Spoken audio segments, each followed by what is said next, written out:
स्वागत है आपका लीनियर अलजेब्रा के एक और नए क्वेश्चन के सीरीज़ में।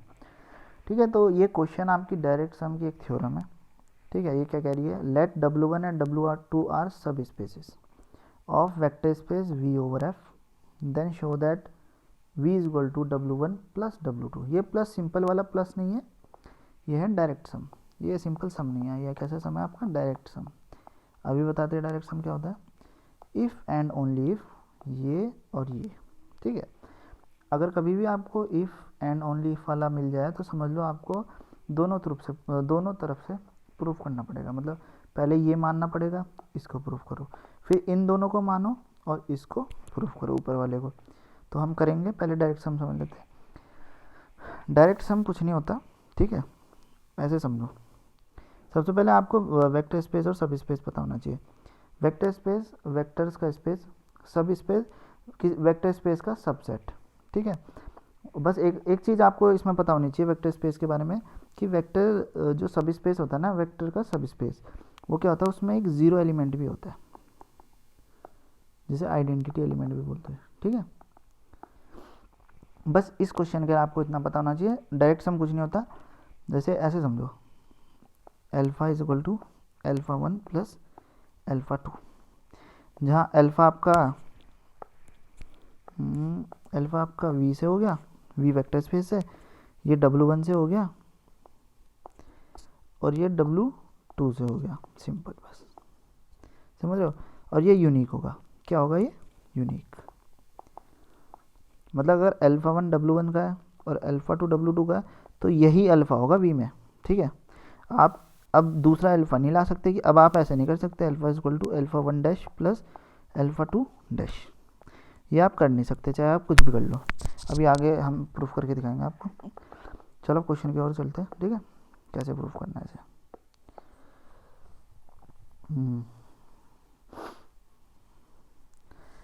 तो सबसे पहले लैंग्वेज के साथ लिखते हैं। हम क्या लिखते हैं,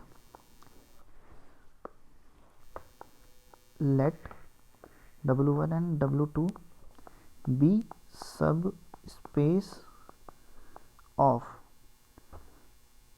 वी एफ। ये वेक्टर स्पेस है V ओवर F। F क्या होती है, फील्ड। फील्ड किसकी होती है, स्केलर्स की। ये इतना आपको पता होना चाहिए, नहीं पता तो एक वीडियो देख लेना वेक्टर स्पेस की, ठीक है, मैंने बनाई हुई है। तो अब हमने क्या करा, एक बार पहली कंडीशन मान ली, ठीक है। अभी हमें क्या करना था, पहले इसे मान के इसे प्रूफ करेंगे और इसे मान के फिर उसे प्रूफ करेंगे दूसरी बारी में। तो पहले हमने इसे ले लिया, ठीक है। अब ध्यान से सुनो, अब हमें क्या प्रूफ करना है, हमें प्रूफ करना है टू प्रूफ, हमें इसके तहत हमें ये प्रूफ करना है कि पहला तो ये प्रूफ करना है V is equal to W1 plus W2 and W1 intersection is equal to, and हटा देते बीच में से,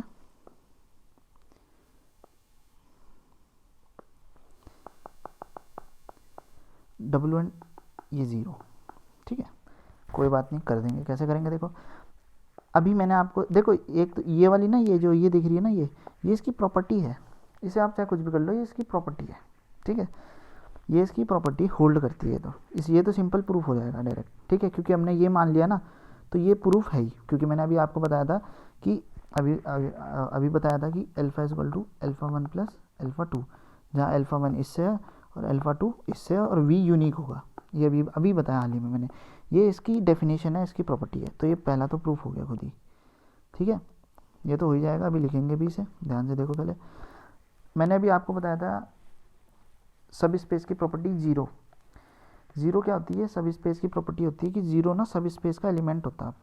आपको पता होना चाहिए, सब स्पेस की प्रॉपर्टी है आपकी कि जीरो उसका एलिमेंट होता है। जीरो कैसा एलिमेंट होता है, आइडेंटिटी एलिमेंट होता है। ठीक है, कैसी आइडेंटिटी, ये होती है एडिटिव आइडेंटिटी। मतलब अगर कोई दूसरा एलिमेंट है ना, उसको मान लो अल्फा एक एलिमेंट था सब स्पेस का, तो आपको क्या मिल जाएगा, अल्फा, ये आइडेंटिटी एलिमेंट है। ठीक है, इसको याद रखना ज़ीरो को। तो हमने वही किया, क्योंकि W1 एंड W2 क्या है, आपके सब स्पेस है। ठीक है, तो ज़ीरो आपका W1 का एलिमेंट भी होगा और ज़ीरो आपका W2 का भी एलिमेंट होगा।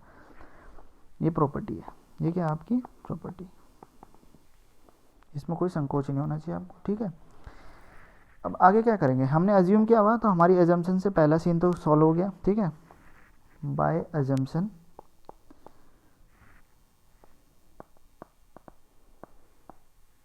any alpha element of V is uniquely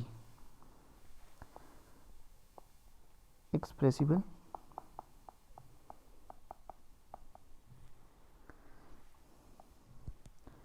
as alpha is equal to alpha 1 plus alpha 2। ये डेफिनेशन है इसकी, ये क्या है इसकी डेफिनेशन है ये इसकी, ठीक है। तो इससे आपका क्या प्रूफ हो गया, for all alpha 1 and alpha 2, for all नहीं आएगा यहाँ पे, यूनिक है ना क्योंकि, तो क्या आएगा, where alpha 1 element of W1, alpha 2 is element of W2 and alpha is element of V, ठीक है। पहला काम हो गया आपका, आपने पहली प्रॉपर्टी प्रूफ कर दी, ठीक है। तो उसको लिख देते हैं, पहली प्रॉपर्टी को क्या लिखेंगे, दिस प्रूव्स दैट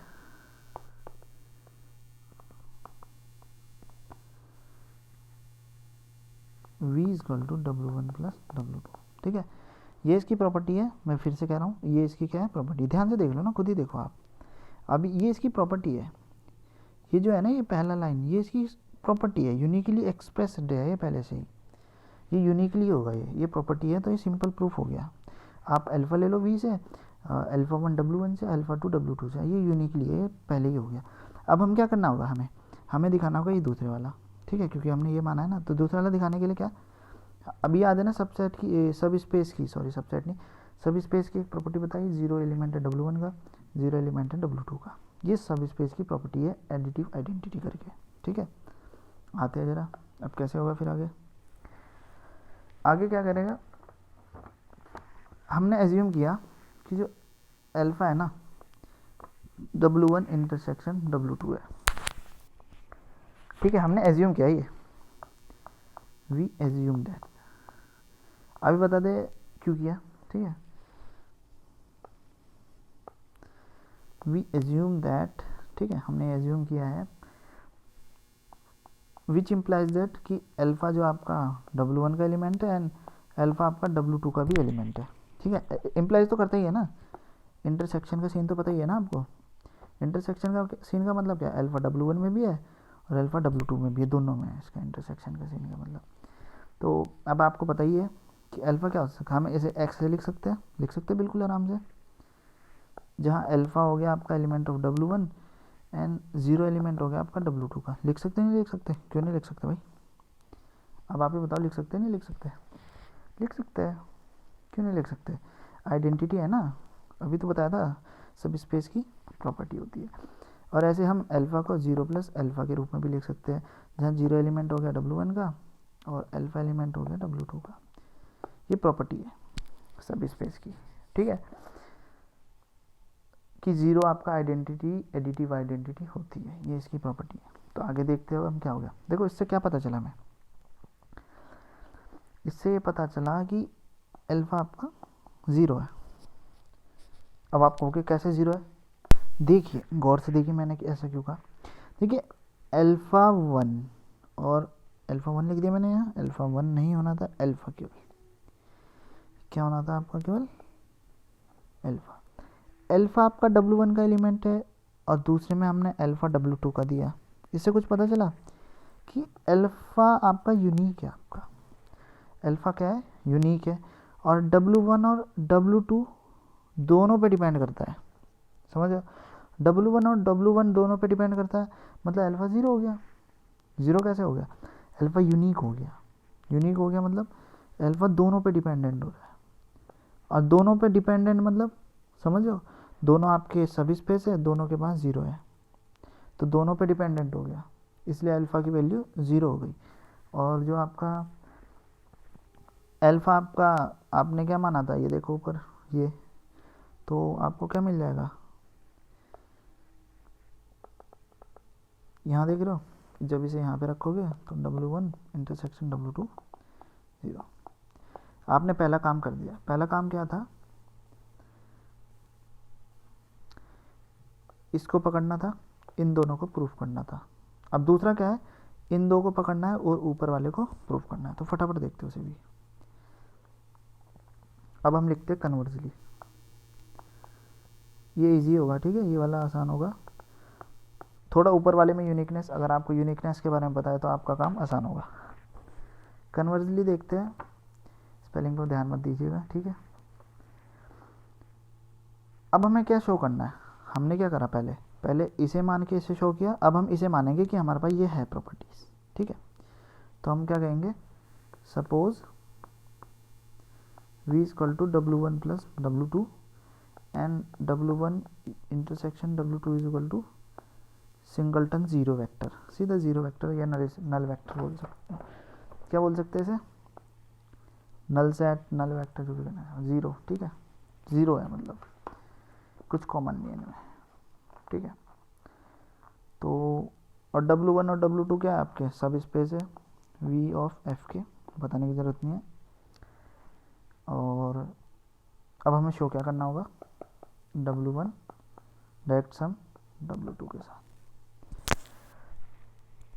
इसे शो करने के लिए हमें क्या करना होगा, कुछ नहीं, हमें बस ये दिखाना होगा कि जो अल्फ़ा है ना वो α1 प्लस α2 के ही इक्वल होगा, ये यूनिक होगा, ये क्या होगा, यूनिक होगा।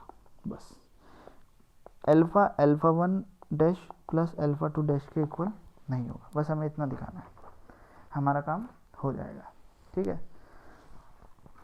क्योंकि हमारे पास ये वाली प्रॉपर्टी है, हमने मान रखी है पहले से, तो हम लेते हैं कि अल्फ़ा एलिमेंट ऑफ V का है और W1 का एलिमेंट है α2 और W2 का एलिमेंट है अल्फ़ा, सॉरी क्या कहना था मैं, ये W2 नहीं, सॉरी ये होगा W1, ये होगा W2, ठीक है। इधर से देखो, ध्यान से देखो, तो क्या मिलेगा हमें, अल्फ़ा इज इक्वल टू, ये हमने मान रखा है ऊपर का, हमने क्या कर रखा है, सपोज कर रखा है, ठीक है, मान रखा है, alpha is equal to α1 plus α2, ठीक है, हो गया जी, इतना काफ़ी है, ठीक है। अब हम करते हैं, हम इसको, इस वाले को मानते हैं और इसे गलत साबित करेंगे, ये जो है ना α1 डैश और α2 डैश को मानते हैं और इसे गलत साबित करेंगे, तो करते गलत साबित, ठीक है। Let there exist α1 dash element of W1 and α2 dash element of W2 such that हम ऐसा क्यों कर रहे हैं, क्योंकि जो आपका डायरेक्ट सम होता है वो यूनिक होता है, ठीक है। अगर अल्फ़ा है तो α1 प्लस α2 के ही इक्वल होगा, भले ही अब अल्फ़ा, आप कोई भी एलिमेंट α1 डैश ले लो W1 का और α2 डैश ले लो, इसके इक्वल नहीं हो सकता, यूनिक है क्योंकि वो, ठीक है। अब हम इसे गलत साबित करने के लिए अपनी पूरी जी जान लगा देंगे, ठीक है। Such that alpha is equal to α1 dash plus α2 dash, अब हम इसे गलत साबित करेंगे, करते फिर। तो आपको पता है अभी हमने माना क्या था, α1 प्लस α2, अल्फ़ा का मानना था ना ये हमने, हाँ माना क्या था हमने, अभी प्रूफ किया था, ये देखो ऊपर देखो, किससे प्रूफ किया था, हमने प्रूफ किया था, ये देखो अभी ये वाला जो मैं मिटा रहा हूँ, हमने अभी यही प्रूफ किया था इससे, ये पहली वाली से, अल्फ़ा इक्वल टू α1 प्लस α2, ठीक है। आ जाओ फिर, इसका PDF देख लेना एक बार ना, सब समझ आ जाएगा, जो मैं यहाँ भाषण दे रहा हूँ ना आपको, इसका PDF देखना, मैंने अच्छा सा बना रखा PDF, उसमें सब समझ आएगा आपको, थोड़ा लिखने में भी झंझट होती है ना इसमें, अब उसमें बिल्कुल क्लियर आएगा आपको समझ, गारंटी दे रहा हूँ, ठीक है। तो ये किसके इक्वल होगा, अल्फ़ा के। चलो एक काम करते हैं, अल्फ़ा को बीच में रख लेते हैं, काम में आसानी हो जाएगी, अल्फ़ा साहब को बीच में रख लिया, ठीक है, ये दोनों आपस में इक्वल हो गए। अब हम क्या करते हैं, देखो α1 को एक तरफ कर लेते हो तो बनेगा अल्फ़ा, ये प्लस का उधर जाके minus, α1 dash is equal to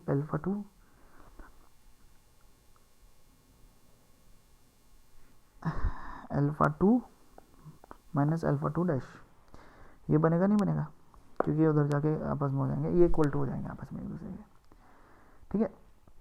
अब ध्यान से सुनो मेरी बात को, देखो α1 क्या है, W1 का है, α1 डैश भी W1 का, α2 W2 का, α2 डैश W2 का, ये दोनों भाई साहब W2 से मिले हुए और ये दोनों भाई साहब W1 से, तो इसका मतलब अल्फ़ा माइनस α1 डैश भी आपका W1 का एलिमेंट होगा और alpha two minus alpha two dash भी आपका W2 का एलिमेंट होगा। अब देखो ये दोनों इक्वल है आपस में, इक्वल कैसे हुए, इससे हमने माना था और अल्फ़ा हमने पहले ऊपर से निकाल लिया था, ठीक है, जो हमारी पहली प्रॉपर्टी थी। अब हम दूसरी प्रूफ कर रहे हैं ना। अब देखो इधर ध्यान से देखो,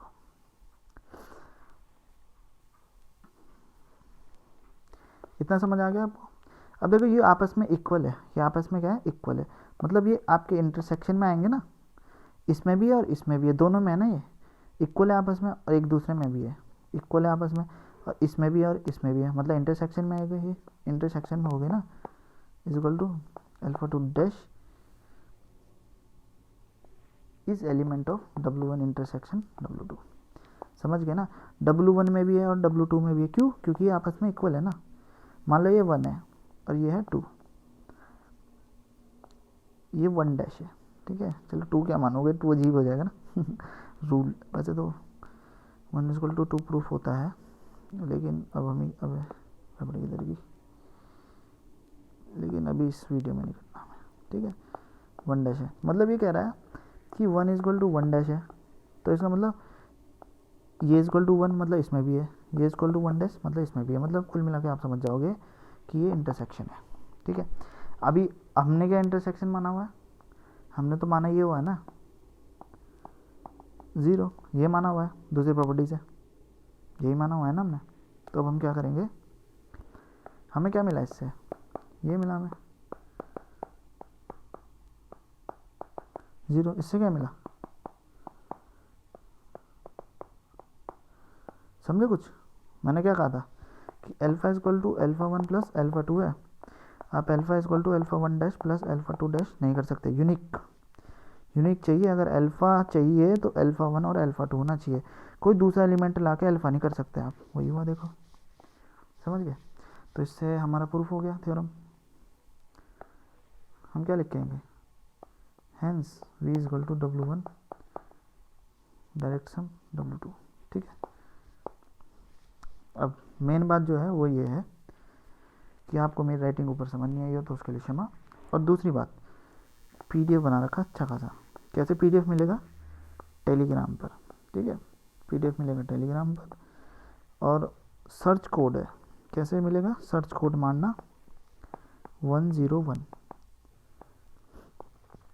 डिस्क्रिप्शन में दे दूंगा, ठीक है, कुल मिला के #101 डिस्क्रिप्शन में दे दूंगा सर्च कोड। टेलीग्राम चैनल में जाना, मैथ वाले में जाना, आपको ये सर्च मारना है तो सीधा इस पर पहुंच जाओगे, इसके PDF पर, बस आपका काम हो गया।